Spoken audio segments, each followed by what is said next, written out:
വചനം 233. വൽവാലിദാതു, മാതാക്കൾ, പ്രസവിച്ച സ്ത്രീകൾ, യുർലിഅന,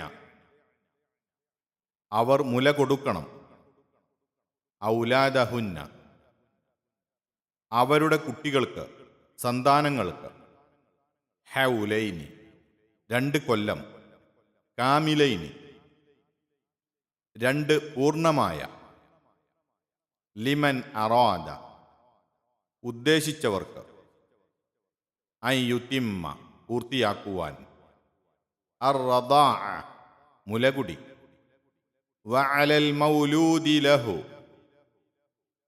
യാതൊരുവനു ജനിച്ചുവോ അവന്റെ മേലാണ്, റിസ്ഖുഹുന്ന, അവരുടെ ആഹാരം, ഉപജീവനം, വകിസ്വതുഹുന്ന, അവരുടെ വസ്ത്രങ്ങളും, ബിൽ മഅറൂഫി, മര്യാദ പ്രകാരം, ലാ തുകല്ലഫു, ശാസിക്കപ്പെടുകയില്ല, നഫ്സുൻ, ഒരു ദേഹവും ആത്മാവും, ഇല്ലാ വുസ്അഹ, അതിൻ്റെ കഴിവ് അല്ലാതെ, സാധിക്കുന്നത് അല്ലാതെ, ലാ തുദാറ, ദ്രോഹിക്കപ്പെട്ടുകൂടാ, ഉപദ്രവം ഏൽപ്പിക്കപ്പെടരുത്, വാലിദത്തുൻ, ഒരു മാതാവും, ബിവലദിഹ, അവളുടെ കുട്ടി നിമിത്തം, സന്താന നിമിത്തം, വല മൗലൂദുല്ലഹു, യാതൊരുവനു ജനിച്ചുവോ അവനും പാടില്ല, അഥവാ പിതാവും പാടില്ല, ബിവലദിഹി, അവന്റെ കുട്ടി കാരണം, സന്താനം കാരണം, വഅലൽ വാരിഥി, അനന്തരാവകാശിയുടെ മേലുമുണ്ട്, മിത്ലു ദാലിക, അതുപോലെയുള്ളത്, ഫഇൻ അറാദ, ഇനി അവർ രണ്ടാളും ഉദ്ദേശിച്ചെങ്കിൽ, ഫിസാല, മുലകുടി പിരിക്കുവാൻ, അൻ തറാദിൻ, പരസ്പര തൃപ്തിയോടെ, മിൻഹുമ, അവർ രണ്ടാളിൽ നിന്നും, വതശാവുരിൻ, അന്യോന്യം ആലോചനയോടെയും, ഫലാ ജുനാഹ, എന്നാൽ തെറ്റില്ല, കുറ്റമില്ല, അലൈഹിമ, അവർ രണ്ടാളുടെ മേൽ, വഇൻ അറദ്തും, നിങ്ങൾ ഉദ്ദേശിച്ചെങ്കിൽ, അൻ തസ്തർലിഉ, നിങ്ങൾ മുല കൊടുപ്പിക്കുവാൻ, ഔലാദക്കും, നിങ്ങളുടെ സന്താനങ്ങൾക്ക്, ഫലാ ജുനാഹ, എന്നാൽ കുറ്റമില്ല, തെറ്റില്ല, അലൈക്കും, നിങ്ങളുടെ മേൽ, നിങ്ങൾക്ക്, ഇദാ സല്ലംതും, നിങ്ങൾ ഏൽപ്പിച്ചു കൊടുത്താൽ, മാ ആതൈതും, നിങ്ങൾ കൊടുക്കുന്നത്, ബിൽ മഅറൂഫി, മര്യാദ പ്രകാരം, ആചാരമനുസരിച്ച്, വത്തഖുല്ലാഹ, അല്ലാഹുവിനെ സൂക്ഷിക്കുകയും ചെയ്യുവീൻ, വഅലമു, അറിയുകയും ചെയ്യുവിൻ, അന്നല്ലാഹ, അല്ലാഹു ആകുന്നു എന്ന്, ബിമാ തഅമലൂൻ, നിങ്ങൾ പ്രവർത്തിക്കുന്നതിനെപ്പറ്റി, ബസീറുൻ, കണ്ടറിയുന്നവനാണ് എന്ന്.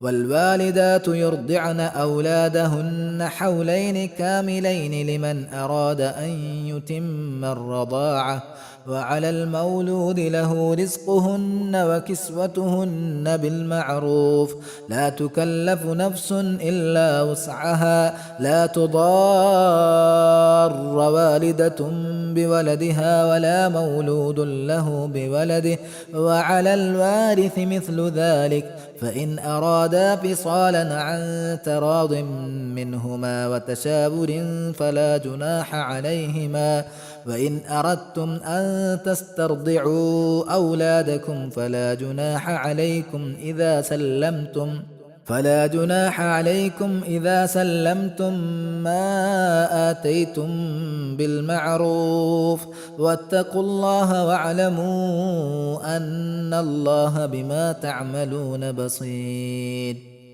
മാതാക്കൾ അവരുടെ സന്താനങ്ങൾക്ക് പൂർണ്ണമായ 2 കൊല്ലം മുല കൊടുക്കണം. ഇത് മുലകുടിക്കാലം പൂർത്തിയാക്കുവാൻ ഉദ്ദേശിക്കുന്നവർക്കുള്ളതത്രേ. യാതൊരുവന് സന്താനം ജനിച്ചിരിക്കുന്നുവോ അവൻ്റെ മേലാണ് ആചാരമര്യാദയനുസരിച്ച് അവരുടെ അഥവാ മുല കൊടുക്കുന്നവരുടെ ആഹാരവും വസ്ത്രങ്ങളും ബാധ്യതയുള്ളത്. ഒരു ദേഹത്തോടും അതിൻ്റെ കഴിവനുസരിച്ചല്ലാതെ ശാസിക്കപ്പെടുകയില്ല. ഒരു മാതാവ് അവളുടെ സന്താനം നിമിത്തമാകട്ടെ, യാതൊരുവന് സന്താനം ജനിച്ചുവോ അവൻ അവൻ്റെ സന്താനം നിമിത്തമാകട്ടെ ദ്രോഹം ചെയ്യപ്പെട്ടുകൂടാ. അനന്തരാവകാശിയുള്ളവൻ്റെ മേലും അതുപോലെ ബാധ്യതയുണ്ട്. ഇനി അവർ രണ്ടാളിൽ നിന്നുമുള്ള പരസ്പരം തൃപ്തിയോടെയും കൂടിയാലോചനയോടെയും മുലകുടി പിരിക്കുവാൻ അവർ രണ്ടാളും ഉദ്ദേശിച്ചുവെങ്കിൽ അപ്പോൾ രണ്ടാളുടെ മേലും അതിൽ തെറ്റില്ല. നിങ്ങളുടെ സന്താനങ്ങൾക്ക് മറ്റൊരുവൾ മുഖേന മുല കുടിപ്പിക്കുവാൻ നിങ്ങൾ ഉദ്ദേശിച്ചുവെങ്കിൽ അപ്പോൾ അതിനും നിങ്ങളുടെ മേൽ തെറ്റില്ല. നിങ്ങൾ കൊടുക്കുന്നത് ആചാരമര്യാദ പ്രകാരം നിങ്ങൾ ഏൽപ്പിച്ചു കൊടുത്താൽ നിങ്ങൾ അള്ളാഹുവിനെ സൂക്ഷിക്കുകയും അള്ളാഹു നിങ്ങൾ പ്രവർത്തിക്കുന്നതിനെപ്പറ്റി കണ്ടറിയുന്നവനാണെന്ന് അറിഞ്ഞുകൊള്ളുകയും ചെയ്യുവീൻ. വചനം 233 വിശദീകരണം. കഴിഞ്ഞ ചില വചനങ്ങളിൽ വിവാഹമോചനത്തെയും അതുമായി ബന്ധപ്പെട്ട കാര്യങ്ങളെയും കുറിച്ച് പ്രസ്താവിച്ചു. ഈ വചനത്തിൽ ശിശുക്കളുടെ മുലകുടി സംബന്ധമായി ചില കാര്യങ്ങൾ വിവരിക്കുന്നു. ശിശുക്കളെ പാലൂട്ടി വളർത്തുന്ന കാര്യം വൈവാഹിക ജീവിതത്തിൻ്റെ ഒരു വശമാണല്ലോ. ഭാര്യാഭർത്താക്കൾ തമ്മിൽ വിവാഹമോചനം വഴി വേർപിരിയുമ്പോൾ അതൊരു വലിയ പ്രശ്നമായി മാറുന്നു. അതുകൊണ്ടാണ് പരമകാരുണികനായ അള്ളാഹു വിവാഹമോചനം സംബന്ധമായ കാര്യങ്ങളോടൊപ്പം ഇക്കാര്യവും വിവരിക്കുന്നത്.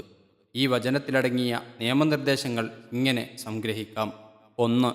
കുട്ടികളുടെ മാതാക്കളാണ് അഥവാ കുട്ടികളെ പ്രസവിച്ചവരാണ് അവർക്ക് മുല കൊടുക്കേണ്ടത്. വൽ വാലിദാത്തു യുർലഅന ഔലാദഹുന്ന, മാതാക്കൾ അവരുടെ സന്താനങ്ങൾക്ക് മുല കൊടുക്കണം എന്നാണ് അള്ളാഹു പറഞ്ഞ വാക്ക്. അവർ പ്രസവിച്ച കുട്ടികൾക്ക് അവരാണല്ലോ മുല കൊടുക്കുവാൻ ബാധ്യസ്ഥരും അവകാശപ്പെട്ടവരും എന്നൊരു സൂചന ആ വാക്യത്തിൽ കാണാം. അപ്പോൾ മാതാക്കൾ അത് നിറവേറ്റുവാൻ കഴിയാത്ത സാഹചര്യത്തിലെ മറ്റു മാർഗങ്ങൾ ആരായേണ്ടതുള്ളൂവെന്ന് ഇതിൽ നിന്ന് മനസ്സിലാക്കാം. മുലപ്പാലല്ലാത്ത മറ്റു പാലുകളോ കൃത്രിമാഹാരങ്ങളോ നൽകി ശിശുക്കളെ വളർത്തുകയും അമ്മമാർ അവരുടെ യുവത്വവും സൗന്ദര്യവും കാത്തു സൂക്ഷിക്കുകയും ചെയ്തുകൊണ്ട് ആ കൃത്യത്തിൽ നിന്ന് ഒഴിഞ്ഞു നിൽക്കുന്നത് ഒരു പരിഷ്കാരമായി ചിലർ കരുതാറുണ്ട്. പക്ഷേ ശിശുക്കളുടെ ആരോഗ്യത്തിനും നന്മക്കും മാതാക്കളുടെ നന്മക്കു തന്നെയും ഈ പരിഷ്കാരം ഹാനി വരുത്തുമെന്നുള്ള വസ്തുത വൈദ്യശാസ്ത്ര വിദഗ്ധന്മാർക്കിടയിൽ സമ്മതിക്കപ്പെട്ട ഒരു യാഥാർത്ഥ്യമാകുന്നു. 2. പൂർണ്ണമായ 2 കൊല്ലമാണ് മുലകുടിയുടെ കാലം. 3-4 മാസം കഴിയുമ്പോൾ മുലപ്പാലിനു പുറമെ മറ്റു ഭക്ഷണങ്ങളും കുറേശ്ശെ കുട്ടി കഴിക്കുമെങ്കിലും അക്കാലത്ത് മുലപ്പാലിൻ്റെ ആവശ്യം കുട്ടിക്ക് ഇല്ലാതാകുന്നില്ല എന്ന് ഇതിൽ നിന്ന് മനസ്സിലാക്കാം. ആരോഗ്യശാസ്ത്രം മറ്റാരേക്കാളും അറിയുക അള്ളാഹുവിനാണല്ലോ. 3. 2 കൊല്ലക്കാലം എന്ന് പറഞ്ഞത് മുലകുടിയുടെ പരിപൂർണ കാലമാകുന്നു. അഥവാ താഴെ പ്രസ്താവിക്കുന്ന ഉപാധികളുള്ളപ്പോൾ 2 കൊല്ലം പൂർത്തിയാക്കിക്കൊള്ളണമെന്നില്ല.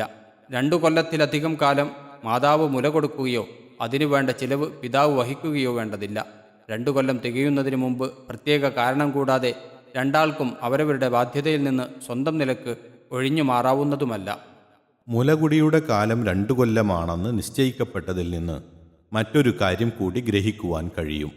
മുല കൊടുക്കുന്നത് കുട്ടിയുടെ യഥാർത്ഥ മാതാവല്ലാത്ത മറ്റു വല്ല സ്ത്രീയുമാണെങ്കിൽ മുല കുടിച്ച കുട്ടിയും അവളുമായി ആ മുലകുടി നിമിത്തം ഒരു മാതൃബന്ധം ഉണ്ടായിത്തീരുമെന്നും വിവാഹ കാര്യങ്ങളിലും മറ്റും ഈ മുലകുടി ബന്ധം കുടുംബബന്ധം പോലെ തന്നെ പരിഗണിക്കപ്പെടുമെന്നുമാണല്ലോ ഇസ്ലാമിലെ വിധി.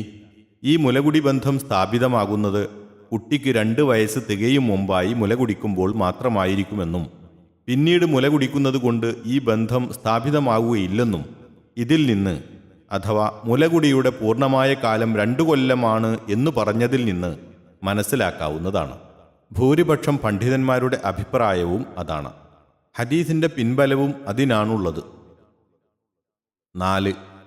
മുല കൊടുക്കുന്ന മാതാക്കൾക്ക് ഭക്ഷണത്തിനും വസ്ത്രങ്ങൾക്കുമുള്ള വക നൽകേണ്ടതുണ്ട്. കുട്ടി ആർക്ക് ജനിച്ചുവോ അവനാണ്, അതെ പിതാവാണ് അത് നൽകുവാൻ ബാധ്യസ്ഥൻ. 2 പേരും വിവാഹബന്ധത്തിലുള്ളപ്പോൾ കുട്ടി മുലകുടിക്കുവാനില്ലെങ്കിലും അത് ഭർത്താവിൻ്റെ കടമയാകുന്നു. വിവാഹബന്ധം നിലവിലില്ലാത്തപ്പോൾ കുട്ടിക്ക് മുലകൊടുത്തു വളർത്തിപ്പോരുവാൻ അവൾ മിനക്കെടുന്നതിൻ്റെ പേരിലും അക്കാലത്ത് വേറെ ഉപജീവന മാർഗങ്ങളിൽ പ്രവേശിക്കുവാൻ വേണ്ടത്ര സമയവും സൗകര്യവും അവൾക്ക് ഉണ്ടായിരിക്കാത്തതിൻ്റെ പേരിലും അവൾക്ക് നൽകപ്പെടുന്ന ഒരു ആനുകൂല്യവും അവകാശവുമാണത്. എന്നല്ലാതെ തൻ്റെ കുട്ടിക്ക് മുലകൊടുക്കുന്നതിനുള്ള ഒരു നിശ്ചിത പ്രതിഫലമോ കൂലിയോ എന്ന നിലക്കല്ല അത്.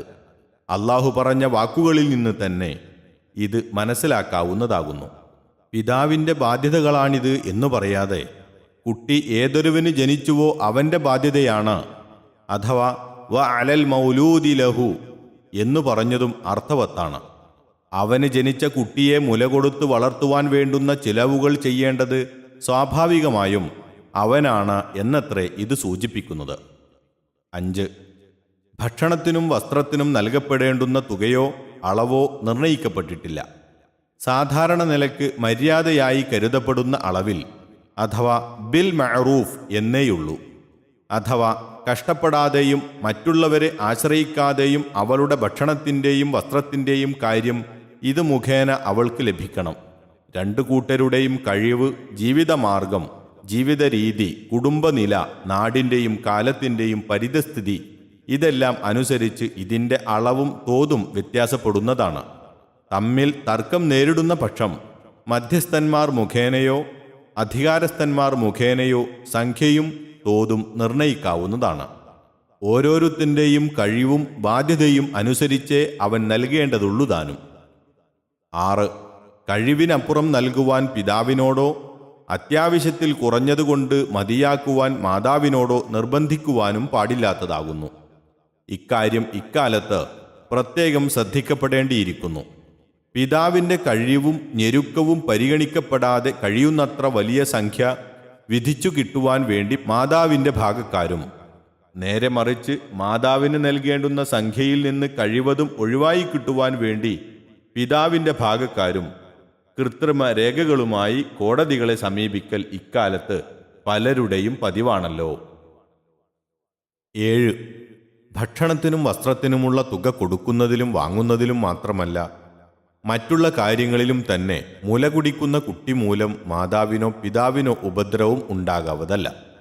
കുട്ടിയെ തനിക്കു വിട്ടുകിട്ടാതെ, അല്ലെങ്കിൽ ചിലവിനുള്ള വക നൽകപ്പെടാതെ, അല്ലെങ്കിൽ തനിക്കു വിവാഹത്തിലേർപ്പെടുവാൻ നിവൃത്തിയില്ലാതെ എന്നിങ്ങനെയുള്ള ബുദ്ധിമുട്ടുകളൊന്നും കുട്ടി മൂലം മാതാവിനു വരുത്തുവാൻ പാടില്ല. കുട്ടിയെ ഏറ്റുവാങ്ങാതെ കഴിവിൽ കവിഞ്ഞ സംഖ്യ ആവശ്യപ്പെട്ടുകൊണ്ട് കുട്ടിയെ കാണുവാൻ പോലും അനുവദിക്കാതെ എന്നിങ്ങനെയുള്ള ബുദ്ധിമുട്ടുകളൊന്നും പിതാവിനും വരുത്തുവാൻ പാടില്ല. രണ്ടുപേരും വിവാഹബന്ധത്തിലായിരിക്കുമ്പോഴും ഇത്തരം കാര്യങ്ങളെല്ലാം സൂക്ഷിക്കേണ്ടതു തന്നെ. എങ്കിലും വിവാഹബന്ധം നിലവിലില്ലാത്തപ്പോൾ പ്രത്യേകം സൂക്ഷിക്കേണ്ടതുണ്ടല്ലോ. 8. അനന്തരാവകാശികൾക്കും മേൽപ്പറഞ്ഞതുപോലെയുള്ള ബാധ്യതയുണ്ട്. വഅലൽ വാരിസി മിസ്ലു ദാലിക്. ഈ വാക്യത്തിൻ്റെ അർത്ഥവ്യാഖ്യാനങ്ങളിൽ ഒന്നിലധികം അഭിപ്രായ വ്യത്യാസങ്ങൾ കാണാവുന്നതാണ്. അനന്തരാവകാശി അൽ വാരിസ് എന്ന് പറഞ്ഞത് പിതാവിൻ്റെ അവകാശികളെ ഉദ്ദേശിച്ചും കുട്ടിയുടെ അവകാശികളായി വരുന്നവരെ ഉദ്ദേശിച്ചും മാതാവടക്കം എല്ലാവരുടെയും അവകാശികളെ ഉദ്ദേശിച്ചും അവകാശികളിൽ തന്നെ മാതാപിതാക്കൾ പോലെയുള്ള അടുത്ത അവകാശികളെ ഉദ്ദേശിച്ചും അഥവാ അൽ അസബകളെ ഉദ്ദേശിച്ചും ആയിരിക്കുവാൻ സാധ്യതയുള്ളതാണ് ഈ അഭിപ്രായ ഭിന്നിപ്പിന് പ്രധാന കാരണം. അതുപോലെയുള്ളത് അഥവാ മിസ്ലു ദാലിക എന്നു പറഞ്ഞതിൽ മുമ്പ് പറഞ്ഞ എല്ലാ ബാധ്യതകളും ഉൾപ്പെടുവാനും അതിൻ്റെ തൊട്ടു മുമ്പ് പറഞ്ഞ കാര്യം മാത്രം ഉദ്ദേശിക്കപ്പെട്ടിരിക്കുവാനും സാധ്യതയുണ്ട്. അഥവാ മാതാവിനും പിതാവിനും കുട്ടി മൂലം ദ്രോഹം ഉണ്ടാകാവതല്ല എന്നുള്ളത്. ഇതാണ് അതിനു മറ്റൊരു കാരണം. ഈ ഓരോ ബാധ്യതയെയും അടിസ്ഥാനമാക്കി ഈ ഒരൊറ്റ ചെറുവാക്യത്തിൽ നിന്ന് ശാഖോപശാഖകളായ പല കാര്യങ്ങളും കർമ്മശാസ്ത്ര നിയമങ്ങളിൽ വിവരിക്കപ്പെട്ടു കാണാം. ഇതു സംബന്ധിച്ച് സയ്യിദ് റഷീദുറില്ല റഹിമഹുല്ല തഫ്സീറുൽ മനാറിൽ പ്രസ്താവിച്ചതാണ് നമുക്കും ഇവിടെ പറയുവാനുള്ളത്. അതായത് ഇത്രയും വിപുലമായ അർത്ഥസാധ്യതയുള്ള ഈ വാചകം അള്ളാഹു ഇവിടെ ഉപയോഗിച്ചതിൻ്റെ രഹസ്യം ഒരു പക്ഷേ അവയെല്ലാം അതിൽ ഉൾക്കൊണ്ടിരിക്കണമെന്നുള്ളതു തന്നെയായിരിക്കും. അള്ളാഹുവിനറിയാം.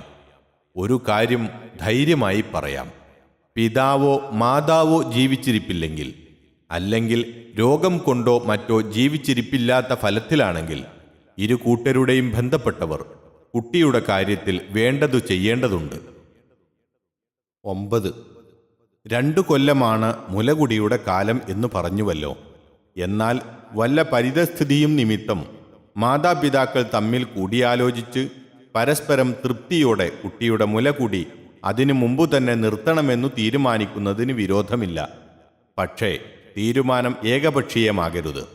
കാരണം തൻ്റെ ബുദ്ധിമുട്ടുകൾ ഒഴിവാക്കുവാൻ വേണ്ടി മാതാവും തൻ്റെ ബാധ്യതകളിൽ നിന്ന് മുക്തി ലഭിക്കുവാൻ പിതാവും ചിലപ്പോൾ ധൃതി കൂട്ടിയെന്നു വരും. കുട്ടിയെ സംബന്ധിച്ചിടത്തോളം അത് ദോഷകരവുമായിരിക്കും.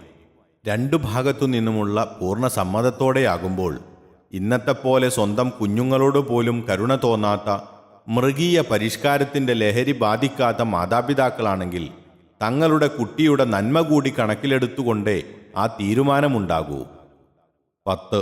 കുട്ടിയുടെ നന്മയോ മാതാവിൻ്റെ വിഷമതയോ പിതാവിൻ്റെ പരിതസ്ഥിതികളോ പരിഗണിച്ച് മാതാവല്ലാത്ത മറ്റു വല്ല സ്ത്രീകളെയും കുട്ടിക്ക് മുലകൊടുത്തു വളർത്തുവാൻ ഏൽപ്പിക്കുന്നതിൽ മാതാപിതാക്കൾക്ക് കുറ്റമില്ല. ഇക്കാര്യത്തിൽ ഇവിടെ അള്ളാഹു പ്രത്യേക ഉപാധികളൊന്നും പറഞ്ഞു കാണുന്നില്ല.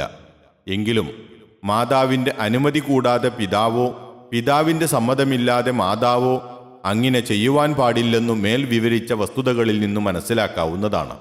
സൂറത്ത് ത്വലാഖ് 6-ാം വചനത്തിൽ വഇൻ തആസർതും ഫസതുർലിഉ ലഹു ഉഖ്റാ, നിങ്ങൾ പരസ്പരം ഞെരുക്കം പ്രകടിപ്പിക്കുന്ന പക്ഷം അവന് അഥവാ ഭർത്താവിനു വേണ്ടി മറ്റൊരു സ്ത്രീ മുല കൊടുക്കാം എന്ന് പ്രസ്താവിച്ചിട്ടുള്ളതും ശ്രദ്ധേയമാകുന്നു.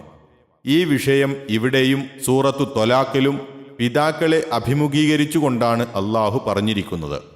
കുട്ടിയുടെ നന്മയെപ്പറ്റി ഗൗനിക്കേണ്ടുന്ന ബാധ്യതയിൽ പിതാക്കൾക്കാണ് മുൻഗണനയെന്നാണ് ഇതിൽ നിന്നു മനസ്സിലാകുന്നത്.